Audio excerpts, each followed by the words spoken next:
Dor que chega e vai embora. Dor que não passa. Dor sem explicação. Hoje vamos entender o que está por trás desse sinal do corpo e o que a neurociência revela sobre o sofrimento crônico. E quem nos ajuda nessa conversa é o professor Otávio Turolo, neurocirurgião e professor de medicina da Unip, doutor em ciências com especialização em cirurgia da coluna e tratamento da dor.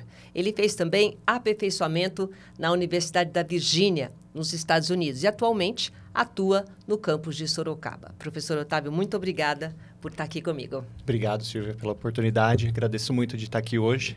Primeira vez num podcast. Que bom, está no lugar certo para passar informação. Muito obrigada, viu? Então vamos começar pela pergunta mesmo. Afinal, por que nós sentimos dor? Qual é a função desse sinal no nosso corpo? Muito bem. A dor é um sinal, né, que evolutivamente, né, simboliza um alerta para o nosso corpo. Um alerta de perigo, de que algo está errado no nosso corpo. Então, quando nós temos uma lesão, um machucado, um ferimento, alguma doença, ela é sinalizada para o nosso cérebro como a dor, né? Então, ela faz parte do nosso, digamos... um alerta. Alerta do instinto de sobrevivência mesmo, evolutivo da humanidade. Quer dizer, tem dor, a gente tem que se preocupar. Exatamente. Que é sinal que tem alguma coisa errada. Tá. Né? Agora, tem muita gente, professor, que fala que nunca acordou nem um dia sem dor. Muito Principalmente atletas de ponta, né? Pessoas que colocam o corpo no limite. Então, a gente está falando aí de dor crônica. Quando a gente se refere a uma dor crônica, é uma dor diferente, é uma dor incomum, aquela dor aguda que a gente sente. Quando vira dor crônica, é o quê? Então, a dor crônica é aquela dor que persiste por mais de 3 meses por definição, tá? Então, ela é, às vezes, muitas vezes, o estímulo inicial ele já está resolvido. Então, aquele processo que iniciou a dor, né, a lesão inicial, ela já, muitas vezes, ela já está solucionada. E o paciente persiste com dor crônica. Tem uma outra situação em que a pessoa fica fazendo lesões por repetição. Por exemplo, atletas de alta performance, doenças inflamatórias, oncológicas, também pode acabar levando a dor crônica, né? Então, é um estado diferente da dor aguda, né? Porque a percepção cerebral, né, ela é totalmente diferente da dor aguda. Tá? Então, mas se eu tenho uma dor, então o máximo que ela pode durar são 3 meses? Uma dor aguda, ela geralmente... Não, a dor normal, sem ser aguda, sem virar crônica. Se ela durar 3 meses, eu consegui... A gente não considera, se ela se resolver dentro dos 3 primeiros meses, a gente considera como dor aguda. Tá? Se ela melhorar, passar. Se ela persistir por mais de 3 meses... É porque alguma coisa mais está errada ainda. Porque, na verdade, o seu sistema de percepção de dor, ele já está com alterações decorrentes do hiperestímulo, daquele estímulo nóxico, né? Nóxico que a gente fala. Como assim, professor? Explica melhor. Vamos melhor. Explicar um pouco melhor. Quando nós temos um mecanismo que causa uma lesão, isso é sinalizado para o nosso cérebro, tá? Através de mecanismos bioquímicos e neurológicos, ok? Esse estímulo, ele dura um período, o período daquela lesão, né? Então, aquela lesão vai ter um processo inflamatório, vai melhorar e vai resolver e aquele estímulo vai parar. Tá. No caso da dor crônica, aquele estímulo inicial, ele melhora. Contudo, o sistema nervoso, tanto central quanto periférico, ele está excitável, hiperestimulado, sensibilizado. E a dor acaba persistindo por um período maior. Por causa do sistema neurológico? Sim. É como se não tivesse recebido o aviso, tipo assim, já passou minha dor, por que continua aqui? É isso? Exatamente. Ai, que interessante. Exatamente. E muitas dores crônicas, né? Os pacientes que sofrem com dor crônica, principalmente lombalgia, cefaleia, às vezes você não tem uma causa, aparentemente, uma lesão aguda, né? Identificável, né? Mas isso quer dizer que muitas vezes a dor é da nossa cabeça? Na verdade, é que é da nossa isso? percepção, tá? Uma percepção alterada, tá? Isso acaba acontecendo com os pacientes de dor crônica, tá? Isso tem várias modificações do sistema nervoso central e influencia outros aspectos do nosso funcionamento cerebral. Também impacta no humor, né? Com certeza. Quem tem dor não tem vontade de fazer nada. No sono, na alimentação, em vários outros aspectos, né? Então, dor crônica ela não é só uma questão da dor em si, mas de todo o corpo como ela reage, como que o corpo reage em relação a isso. Né? E é engraçado, né, doutor? Você fala essa parte psicológica, a pessoa, assim, a dor, a pessoa se aposta da dor. Sim. Ela fala, a minha dor de cabeça, a minha dor na coluna, já é dela. Sim. Parece que aquilo faz parte já do corpo dela, não é? Isso é uma coisa que acontece com os pacientes. Eles vivem a dor, né? Eles vivenciam aquilo todos os dias e eles lidam com essas dificuldades por causa da dor crônica. Eles mudam a rotina deles e acaba sendo um companheiro assim do dia a dia e acaba a minha dor e acaba incorporando isso no meu eu, né? Aí eu conheço um monte de gente. E muitas pessoas, elas relatam que elas continuam com dor mesmo depois que a lesão já foi curada. Exatamente. Isso acontece, né? Principalmente a gente acaba vendo nas lesões de coluna, né? Então, pacientes que têm lombalgia, às vezes tem uma lombalgia muito intensa e você examina a coluna, tem um processo degenerativo muito leve, às vezes não tem nenhuma alteração que justifique tanta dor que aquele paciente tem, né? Então, existe uma dissociação, às vezes, né, da percepção da dor em relação ao corpo da pessoa. Tá? Quer dizer, a pessoa, o cérebro é aquilo que a gente está falando aqui. Então, o cérebro, ele cria ou ele mantém uma sensação de uma dor que já não existe mais. Isso. De um estímulo, na verdade, a dor existe, né? Porque a pessoa percebe a dor. A questão é que o estímulo, ele não é tão intenso e, mesmo assim, ele causa uma dor muito intensa, tá? Ele é desproporcional, né? Isso acontece nos casos de dor crônica, que você tem uma sensibilização do sistema nervoso dessa pessoa, né? Mas e aí, doutor? A pessoa, ela vai aonde? Ela vai curar a coluna ou ela vai cuidar do cérebro, da mente? Exatamente. Então, a gente trata, né, esses pacientes com dor crônica mais arrastado, tanto que um dos pilares do tratamento não são medicamentos analgésicos, né? A gente não dá medicamento que alivia a dor, né, como analgésico, anti-inflamatório ou mesmo opioide. A gente não faz isso.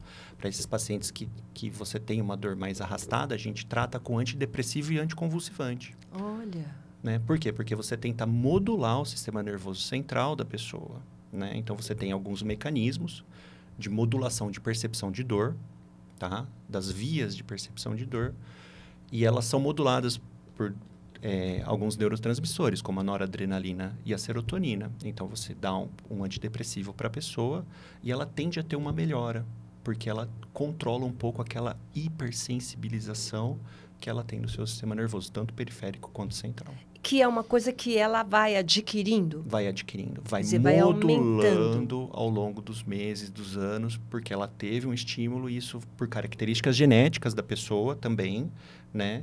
E também por causa de uma dor, pode ser até por uma dor que não foi muito bem tratada, ou por um estímulo repetitivo, né? Uma lesão que é persistente também, acaba modulando e a pessoa fica muito sensibilizada. Seria até uma defesa do próprio cérebro em relação a isso, porque a dor já foi tão grande que o cérebro, a gente fica como se fosse uma proteção.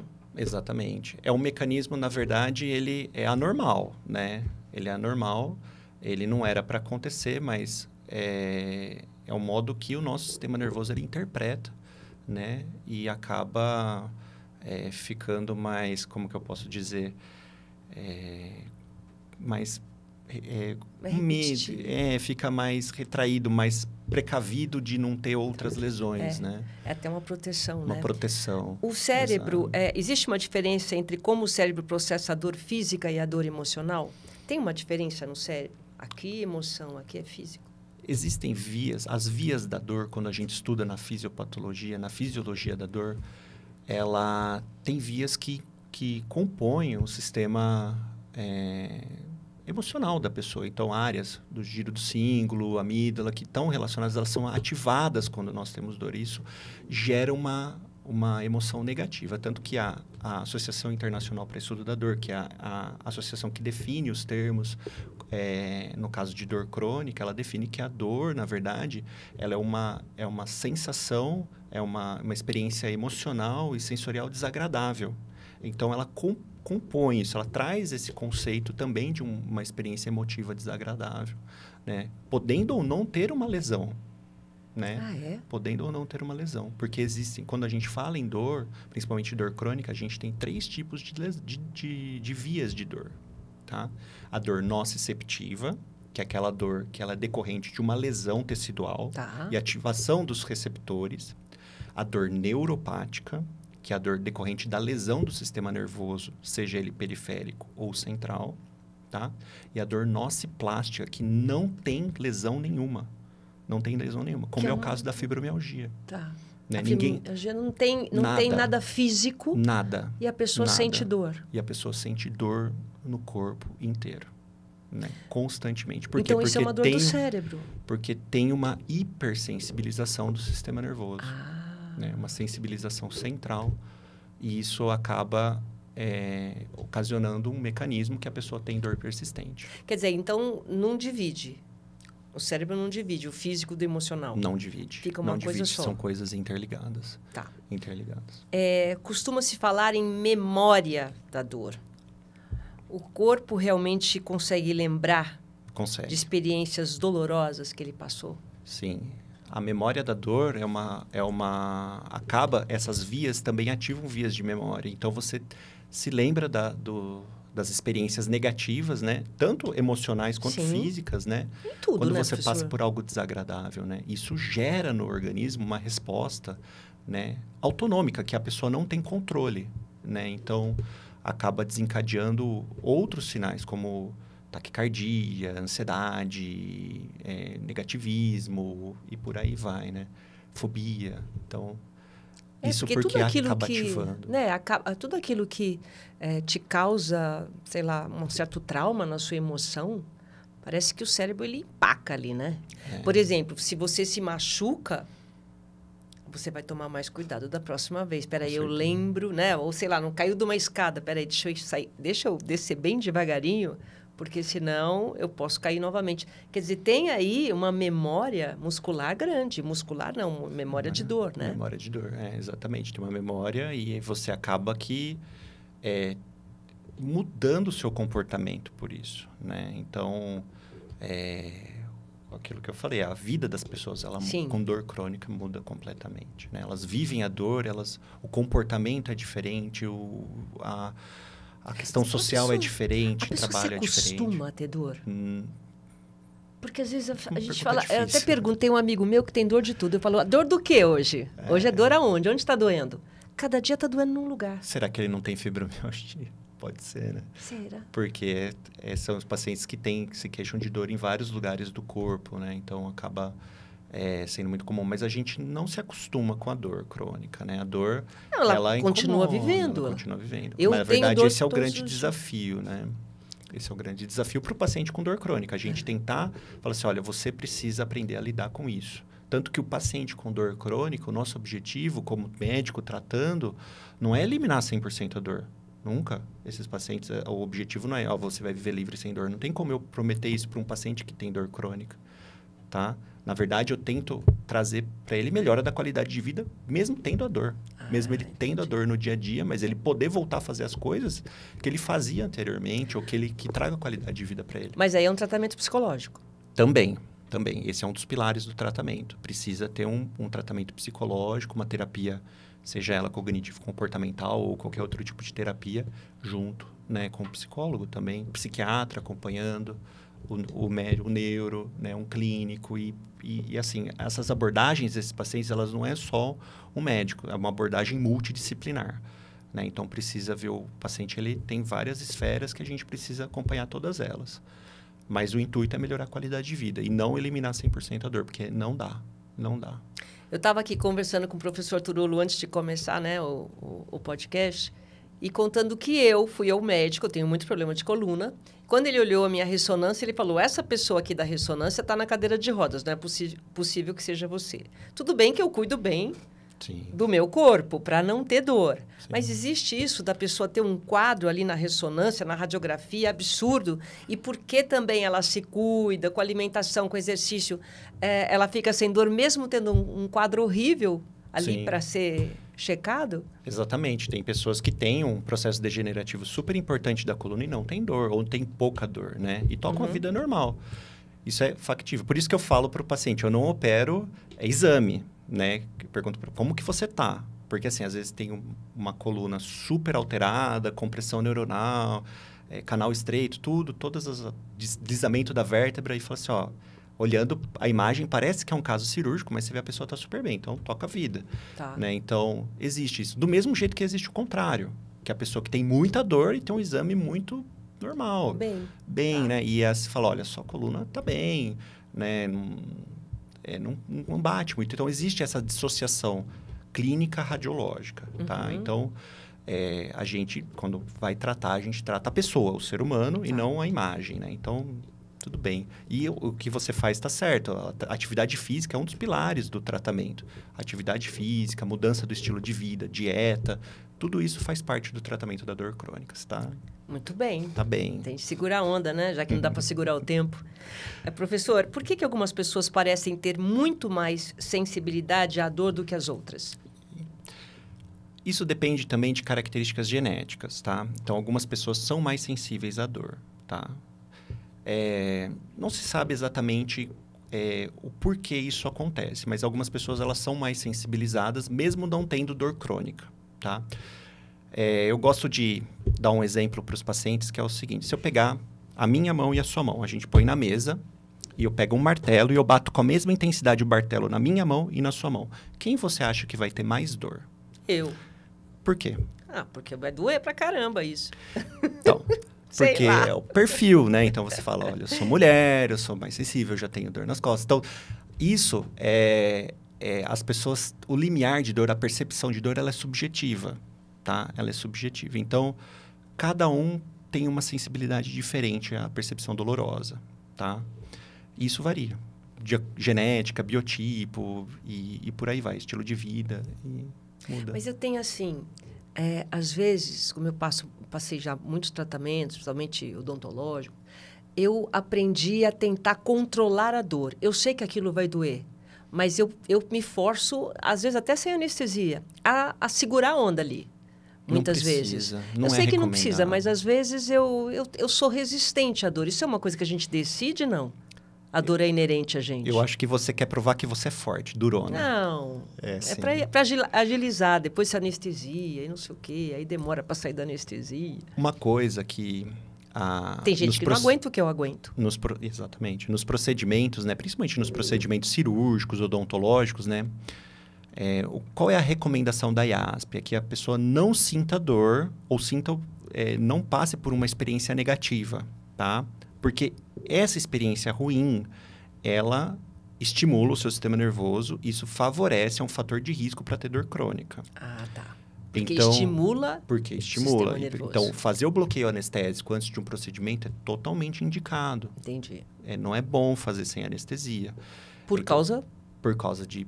Quanto mais você estimular, mais você vai liberar os neurotransmissores, mais vai ter brotamento neural. Entendi. Isso pode favorecer, é um fator de risco. Não estou dizendo que vai desenvolver, mas é um fator de risco para você desenvolver dor crônica. Então, pacientes que, por exemplo, no caso que eu trabalho muito com paciente pós-operatório de cirurgia de coluna. Tá. Então, o paciente que teve um pós-operatório imediato muito ruim, que teve muita dor no pós-operatório, geralmente ele vai acabar desenvolvendo dor crônica. Porque essa experiência inicial dele é muito... Além de ser uma experiência negativa, né? Ele também hipersensibiliza o sistema nervoso dele. Então, a ideia é que no pós-imediato, nos procedimentos, é que o paciente fique zero bala, que ele não tenha dor, que ele passe bem, que ele tenha uma experiência positiva. Tanto emocional quanto física. Muito interessante isso. Dentro da sua prática, quais são os casos de dor de origem neurológica que você considera mais desafiadores de tratar? Isso. Dor neuropática é complicada e tem várias, tá? Para te falar. Assim, são as dores mais desafiadoras, né? Então, eu acho que tem 2 tipos de dor que elas são muito complexas, que é a dor da desaferentação, no caso de uma lesão do plexo braquial, que quando você avulsiona o plexo braquial e fica com o membro paralisado e tem dor, né? Porque arrancou as raízes da medula, as raízes que vão para o braço. Esse é um tipo de dor muito difícil de tratar.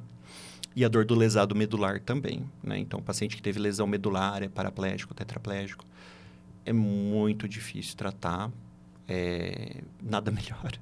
É bem complexo, sabe? Então, a gente tenta medicamento, todas as linhas de medicamento, chega em opioides, chega em estimulador medular, e mesmo assim o paciente continua vivenciando, tem... Mesmo depois de operar, tudo. Mesmo depois, Nossa. qualidade de vida péssimo, tem crise, recorrente de pronto-socorro, vive em hospital. São os casos mais triste, desafiadores, né? muito difícil. Professor, e como um neurocirurgião pode, na prática, ajudar pacientes que sofrem com dores crônicas ou de difícil controle? Então, existem alguns procedimentos, né, que na neurocirurgia que eles ajudam ao tratamento da dor, né? Então, principalmente os estimuladores medulares, né, que é no caso que eu trabalho com cirurgia de coluna, né, e pacientes que têm lesão medular acabam se beneficiando, né? Então você estimula a medula? Estimula a medula. Formar a medula? Não, você não forma, não forma. O que você faz? Ela tem uma doença que ela fica sinalizando para o seu cérebro que tem um problema, porque você teve uma lesão na medula ou de algum nervo, tá? De alguma raiz. E aí você estimula a medula para tentar dar uma mascarada nesse sistema sinalizador, isso diminuir a intensidade da dor crônica, tá? Então, são procedimentos invasivos, como se fosse um marca-passo. Fica estimulando 24 horas e a pessoa tende a ter uma melhora, tá bom? Existem outros procedimentos, como, por exemplo, no caso das dores faciais, né? No caso da neuralgia do trigêmeo, que é uma dor facial também muito, muito severa, né? Existe cirurgia que você consegue liberar o nervo e a pessoa melhorar, tá? E outros casos, né? Cirurgia para dor oncológica, né? Procedimentos paliativos, isso acaba a gente interferindo um pouco mais, mas menos frequência, né? Acaba que o neurocirurgião tem um papel importante, né? Principalmente no tratamento intervencionista, né? Tratamento cirúrgico para dor crônica. E pelo que eu entendi, quanto menos dor ele sentir no pós, no pós mais tranquilo melhor. vai ser a recuperação. Sim, mais tranquilo vai ser a recuperação. Tá. Falando agora da sua experiência como professor, né? Professor da Unip, do curso de medicina da Unip, de que forma os alunos têm contato com esses temas relacionados à dor, à neurologia e à neurocirurgia? Dor, ela faz parte da grade curricular do curso de medicina da Unip, né? Então, a gente tem um módulo inteiro no terceiro ano, no primeiro semestre, que fala só sobre dor. Muito se mudou sobre o estudo da dor e o ensino da dor no mundo, né? Então, hoje a gente tenta ensinar para os alunos interpretar a dor do paciente como um sinal vital, assim como a pressão, temperatura, frequência cardíaca, respiração, dor, né? Então, você saber quantificar dor, saber identificar o mecanismo de dor e saber tratar adequadamente a dor. Porque isso não é só para o cirurgião, é para todos os profissionais. Isso faz parte do básico da medicina, né? Então, você saber tratar adequadamente, até para você diminuir também os casos de cronificação de dor, né? Tratar esses pacientes mais adequadamente. Então, a gente ensina, no curso de medicina da Unip, a gente tem um módulo totalmente voltado para isso. Para dor. Para dor, sim. E a dor, ela envolve, né? A gente já aprendeu aqui hoje, tanto aspectos neurocientíficos quanto emocionais e de empatia. Como é que essa temática tem sido trabalhada ao longo da formação médica da Unip? Porque é muito fácil, né? Você tem que ter empatia, mas a dor é do outro, não é sua. Como é que faz? É um desafio isso. Sentir a tua dor. É um desafio subjetivo. Então, assim, a gente ensina os alunos, né? A gente cria momentos simulados e até com os pacientes, explica, olha, a percepção é individual de cada pessoa, né? Então, você nunca pode subestimar a dor que a pessoa sente, né? Então, a gente traz isso para a realidade, para o aluno, e ele nunca fala assim, você não sente dor e subestimar isso. Na verdade, a gente estimula e ensina a valorizar esse sinal. E a interpretar dá carinho, né? A pessoa chega com dor, ela tá com dor, a dor é dela. É muito difícil atender o paciente com dor, porque ele é uma queixa muito demandante às vezes, né? O paciente não está bem, né? Então, tem que ter paciência, tem que ter empatia, tem que saber ouvir, tem que ter calma, tem que ter um ambiente tranquilo. Então, a gente tenta proporcionar, ensinar o aluno isso, né? Não adianta você negligenciar esse sinal do paciente. Você precisa tentar entender o que está trazendo aquele paciente, o que está acontecendo, porque a dor, ela ultrapassa a dimensão física da pessoa. Ela envolve aspecto espiritual, ela envolve aspecto social, a família, a relação da família, como que está com o marido, como que está com os filhos. Sim. Então, tudo isso tem que ser abordado. Aí, é verdade. Então, tem que ensinar desde o começo o aluno a ter essa percepção para ele poder, lá na frente, ele poder tratar adequadamente, né, os pacientes, que são pacientes muito desafiadores. Paciente com dor crônica é muito desafiador. E para os estudantes agora que pensam nessa carreira tão importante, né, de medicina, principalmente neurologia ou neurocirurgia, que tipo de perfil ou curiosidade você acha importante a pessoa começar a desenvolver desde já? Bom, Silvia, eu queria até dar um recado para os alunos, né, que querem fazer neurocirurgia ou neurologia, né? Você fala assim, nossa, será que isso é para mim? Será que eu chego lá? Assim, o que você precisa ter inicialmente para você poder dar esse passo além? Você precisa ser uma pessoa curiosa, tá? Se interessar pelo paciente, tá? Esse é o primeiro ponto. Se você é uma pessoa que é interessada pelas doenças como um todo, eu acho que você já está no caminho certo, tá? E se você já tem a dúvida, será que eu devo fazer neurologia? Será que eu devo fazer neurocirurgia?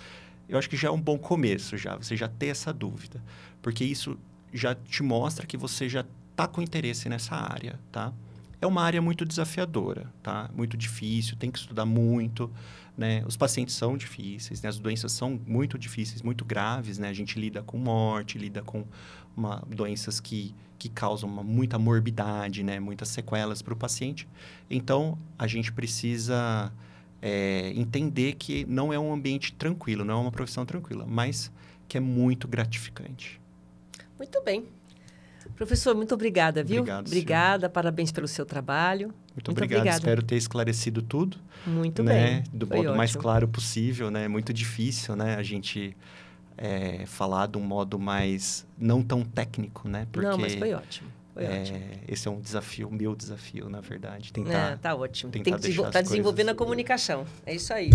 Mais claro possível. Obrigado pela oportunidade. Muito obrigada, viu? E você que acompanhou a gente, muito obrigada e até o próximo programa.